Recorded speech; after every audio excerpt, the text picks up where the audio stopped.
बात करेंगे। हमारे साथ मौजूद हैं डॉक्टर जमील अहमद खान साहब, साबिक सफ़ीर हैं, पाकिस्तान की नुमाइंदगी कर चुके हैं, पाकिस्तान के लिए सिफारतकारी कर चुके हैं। डॉक्टर साहब अस्सलाम वालेकुम, सुबह खैर। वालेकुम अस्सलाम, सुबह बखैर। डॉक्टर साहब बहुत शुक्रिया, आपने वक्त दिया पाकिस्तान टेलीविज़न न्यूज़ को, सुबह पाकिस्तान को। वज़ीर आज़म का दौरा उज़्बेकिस्तान, ताशकंद में सरबराह इजलास, उनका खिताब और जो अपने खिताब में उन्होंने जिन निकात पर बात की है, कितना अहम समझते हैं आप इनको? अरे काफ़ी कलीदी किस्म का ये खिताब है। इनफैक्ट इस वक्त जितने भी ओआईसी के ममालिक हैं उसमें अगर देखा जाए और जितने भी ये ईसीओ के मेंबरान हैं 10, अगर उनको भी मुवाजना किया जाए तो प्राइम मिनिस्टर ने बहुत स्ट्रांग बयान दिया है ये। और पहली दफ़ा किसी ओआईसी के मेंबर ने इतना स्ट्रांग बयान दिया है। और पहली दफ़ा ईसीओ यानी कि इकोनॉमिक कोऑपरेशन ऑर्गेनाइजेशन की इस जो कि 16वीं इस वक्त सबमिट थी उसमें सबसे स्ट्रांग बयान प्राइम मिनिस्टर ने दिया है। पहले तो इस पे मेरा ख्याल है उनके बयान पर भी आ जाते हैं, क्योंकि आप तो अभी मौसम सरमा का जिक्र कर रहे थे, लेकिन दुनिया के मंजरनामे पर, दुनिया के जियो पोलिटिकल मंजरनामे पर बड़ी सख्त हिद्दत और बड़ी सख्त शिद्दत आई हुई है और बड़ी सख्त हरारत आई हुई है। और उसी की अक्कासी प्राइम मिनिस्टर ने अपने खिताब में किया 16वें इजलास में जो ईसीओ की है।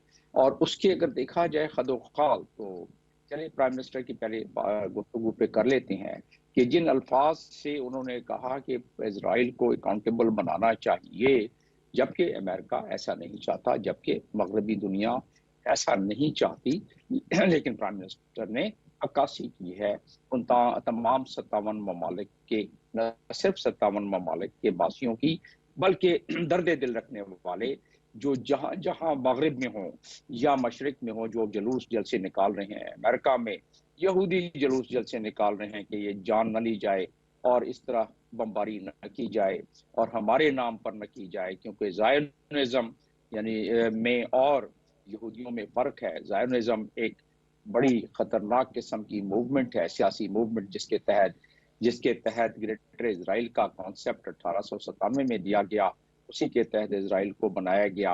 उसी के तहत अब ये जो आप जुल्म बर्बरियत देख रहे हैं, जिसमें के 30,000 टन का अमनेशन आसमानों से बरसाया गया, समुद्रों से बरसाया गया, फिजाओं से, जमीनों से बरसाया गया उन निहत्ते इनोसेंट लोगों पर, जो कि आज तकरीबन 10,900 अफराद जहां बात। तो वो जज्बात जब सरबराहान जाते हैं ऐसे इजलास में, क्योंकि ये मल्टीलैटरल फोरम है, ईसीओ यानी इकोनॉमिक कोऑपरेशन ऑर्गेनाइजेशन, तो ये मल्टीलैटरल फोरम पे जो दुनिया में हिद्दत और शिद्दत होती है उसका जिक्र आ जाता है। और प्राइम मिनिस्टर अब पाकिस्तान ने उस हिद्दत और शिद्दत का बड़ी बेहतरीन अंदाज से पेश किया। लेकिन मैं आता हूं कि उसके मजमरात क्या हो सकते हैं, ये भी हमें सोचना चाहिए। उन्होंने कहा प्राइम मिनिस्टर ने कि ये जो खतरनाक किस्म की लीथल बम्बार्डमेंट हो रही है गाजा में, इसको हम कंडेम करते हैं, बहुत डिप्लोरेबल है ये।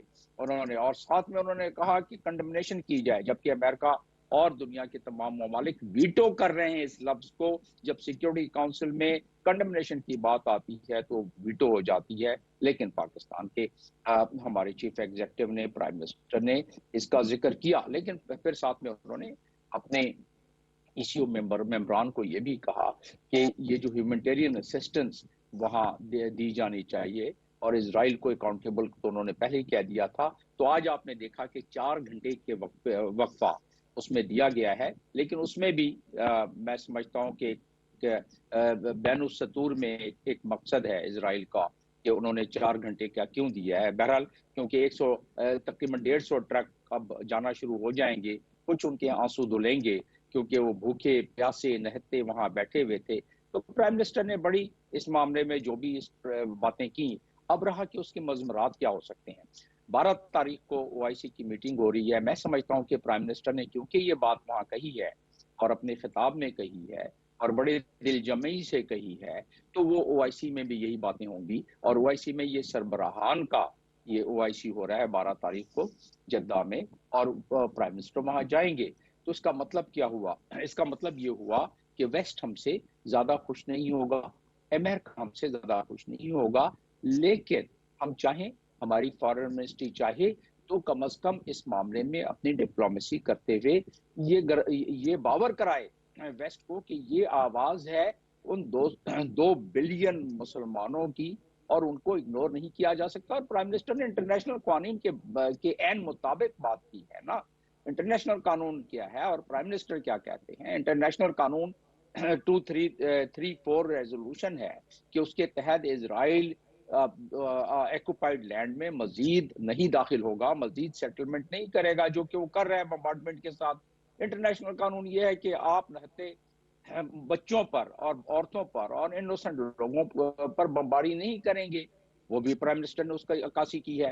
तो और प्राइम मिनिस्टर ने जो अक्कासी की है कि ह्यूमैनिटेरियन असिस्टेंस दी जाए, वो अक़वाम मुत्तहिदा भी यही कह रही है। अक़वाम मुत्तहिदा का सेक्रेटरी जनरल भी यही कह रहा है, जिसको कि इजराइल कहता है कि आप निकाल दो इसको, इसके रिजाइन लो, सेक्रेटरी जनरल एंटोनियो गुटेरेस का। अक़वाम मुत्तहिदा के जो ह्यूमैनिटेरियन विंग के सरबराह है, उन्होंने रात को, हमारी रात और अमेरिका का दिन, बयान दिया है उन्होंने कि 99 स्टाफ, यानी कि 99 जो उनके एम्प्लॉइज हैं यूनाइटेड नेशंस के, उनका क्या कसूर था? उनको बम्बार्डमेंट में हलाक कर दिया गया, उनको शहीद कर दिया गया है। तो ये तमाम चीजों की अक्कासी तो कर ली। अब हमें मिनहासुल कौम क्या करना चाहिए? अगर प्राइम मिनिस्टर ने ये गुफ्तगू की है और करनी, बिल्कुल ये कौम की अक्कासी की है, कौम के जो इस वक्त जो फीलिंग है उसकी प्राइम मिनिस्टर ने अक्कासी की, न सिर्फ अपने कौम की, बाकी कौमों की भी। तो अब ये है कि कौम को अपनी मजबूती के लिए तैयारी करनी चाहिए, क्योंकि इस पे थोड़ी बहुत सख्ती आ सकती है इन स्टैंड्स पर। और इसीलिए इस्लामिक ममालिक के हुक्मरानों ने ज्यादा स्टैंड नहीं लिया इस मरतबा। आप ईरान को भी देखें, हालांकि ईरान हमेशा बहुत स्ट्रॉन्ग स्टैंड लेता है, जमील लेकिन अहमद साहब इस पर भी बात करेंगे, और जो रोड एंड रेलवे स्ट्रक्चर के हवाले से बात की गई है उस पर भी बात की जाएगी। लेकिन एक छोटा सा कमेंट इस पर भी चाहूंगी कि निगरान वजीर आजम अनवारुल हक काकर साहब ने अपने खिताब में ये भी कहा है कि इस्लामोफोबिया के लिए तमाम जो ममालिक हैं ईसीओ के, वो एक यकसा मौकफ अपनाएं। तो ये कितना बड़ा चैलेंज है, और ये अब आजकल की जरूरत भी है, क्योंकि पूरी दुनिया में बसने वाले मुसलमान इससे मुतासिर भी हो रहे हैं। और खास तौर पर अगर हम ओवरसीज पाकिस्तानियों के हवाले से बात करते हैं तो वो भी इसके अफेक्टिव हैं। ये कितना जरूरी है, इस पर आपका छोटा सा कमेंट चाहूंगी, और फिर हम जो डेवलपमेंट है इंफ्रास्ट्रक्चर की उस पर बात करेंगे। मैं आपको 30 सेकंड का इस पे कमेंट कर देता हूं। ये पाकिस्तान के फॉरेन ऑफिस का हमेशा से मौक़िफ़ रहा है, और प्राइम मिनिस्टर ने बिल्कुल बेहतरीन तरीके से उसको दोबारा पेश किया है इस प्लेटफॉर्म पर। ये ईसीओ प्लेटफॉर्म है क्या? ये मल्टीलैटरल प्लेटफॉर्म है जो कि अक़वाम मुत्तहिदा के चार्टर के तहत बना है और अक़वाम मुत्तहिदा के चार्टर चैप्टर 8 के तहत बना है। लिहाजा ये एक स्ट्रॉन्ग प्लेटफॉर्म है जिस पे उन्होंने जिक्र किया, और दुनिया में इस पर बहुत काम हो रहा है। ओआईसी के रेजोल्यूशन इस पे मौजूद हैं। अक़वाम मुत्तहिदा दिन मनाता है इसके बारे में। तो ये तो प्राइम मिनिस्टर ने एक ऐसी बात की जो कि बड़ी बैनुल-अक़वामी किस्म की इस वक्त जरूरत है। लेकिन प्राइम मिनिस्टर का इशारा था कि कुछ स्टेप्स लें, यानी कुछ ऐसे काम करें जिससे कि एक अवेयरनेस बढ़े और इस्लामोफोबिया का ये बुखार कम हो। ये बात की जो कि जिसकी जरूरत थी। और अब आप आ जाते हैं, आपने कहा कि इस इजलास में रेलवे के बारे में बात की है कि किस तरीके से रेलवे लाइन अफगानिस्तान से गुजरते हुए पाकिस्तान तक आ जाए। ये एक मंसूबा काफी पुराना चला आ रहा है। अफगानिस्तान की स्टेबलाइजेशन की इसमें इंतजार है, कुछ फंडिंग का इंतजार है। लेकिन ईसीयू है क्या? ईसीयू और एससीओ हमारा बेसिकली ये इलाकाई कनेक्टिविटी का है, इलाकाई ट्रेड, इलाकाई कॉमर्स। और देखें, इसमें हमें सबसे बड़ी एडवांटेज ये है कि जो शंघाई कोऑपरेशन ऑर्गेनाइजेशन, जिसमें 2 दुनिया की बहुत बड़ी कुव्वतें भी शामिल हैं, चाइना और रशिया, और उसके और ईसीओ के कॉमन मेंबर्स जो हैं वो किर्गिस्तान है, काजाकिस्तान है, ताजिकिस्तान है, उज्बेकिस्तान है और पाकिस्तान है। वही यही 5 मेंबरान जाके 10 मेंबर बना देते हैं ईसीओ में, जिसकी की सरबराही इजलास में भी प्राइम मिनिस्टर वहां गए। तो वो बेसिकली बाकी जो रह जाते हैं 5, वो Afghanistan, Azerbaijan, Iran, Turkey, Turkmenistan, ये ईसीओ के बाकी मेंबर रह जाते हैं। तो ईसीओ और एससीओ के आर्टिकल 3 को अगर देखें आप एससीओ के, तो वही मकासद आ जाते हैं जो कि एससीओ और ईसीओ के कॉमन है। तो लिहाजा ये इलाकाई लिहाज से और इस जियोपॉलिटिकल मंजरनामे में जो कि दुनिया में बहुत तेजी से बढ़ रहा है, इस जियोपॉलिटिकल मंजरनामे में इस किस्म के मल्टीलैटरल फोरम इस ब्लॉक में बहुत कलीदी अहमियत अख्तियार कर जाएंगे। और जो मकासद हैं ईसीओ के, जिसमें रेलवे लाइन भी शामिल है, उन मकासद को दवाम मिलेगा। और उन मकासद में है क्या? उन मकासद में बेसिकली जो सर फहरिस्त चीजें हैं उन मकासद में कि ट्रेड बैरियर को रिमूव किया जाए, सस्टेनेबल इकोनॉमिक सिस्टम को बहाल किया जाए, इंटीग्रेशन ऑफ द इकोनॉमीज, यानी कि उनकी मरबूतियत को बढ़ाया जाए, सोशल, कल्चर, टेक्निकल मामलात को, साइंटिफिक मामलात को बढ़ाया जाए। तो अगर आप इसके चार्टर को देखें तो ये तमाम पब्लिक प्राइवेट सेक्टर की एक्टिविटीज, जो प्राइम मिनिस्टर ने कहा कि हम जो फैसिलिटेशन सेंटर हमने बनाया हुआ है ये आपको पब्लिक प्राइवेट सेक्टर और इन्वेस्टमेंट के लिए फैसिलिटेट करेगा। ह्यूमन रिसोर्स होता क्या है? होता यह है कि ये तमाम चीजें अगराज़ो मकासद जो दिए गए हैं उसके गोल में, यानी कि ईसीओ के, इकोनॉमिक कोऑपरेशन ऑर्गेनाइजेशन के, प्राइम मिनिस्टर में ने उसको एक दरिया को कोजे में बंद करके ये चीज पेश करने की कोशिश की है और उसी पर ही काम होते हैं। मल्टीलैटरल फोरम पे एक दिन में उसका रिजल्ट नहीं आ जाता है, बरसा बरस लगते हैं। ये 85 से ये फोरम बना हुआ है लेकिन इस पे कोई काम नहीं हुआ। एक तो अफगानिस्तान वाला मसला आ गया बीच में जो कि कनेक्टिविटीज को इफेक्ट करता था, दूसरा ट्रेड को, अगर हमारे पास कनेक्टिविटी ना हो तो उसकी प्राइस ज्यादा बढ़ जाती है, वायबल नहीं होता है।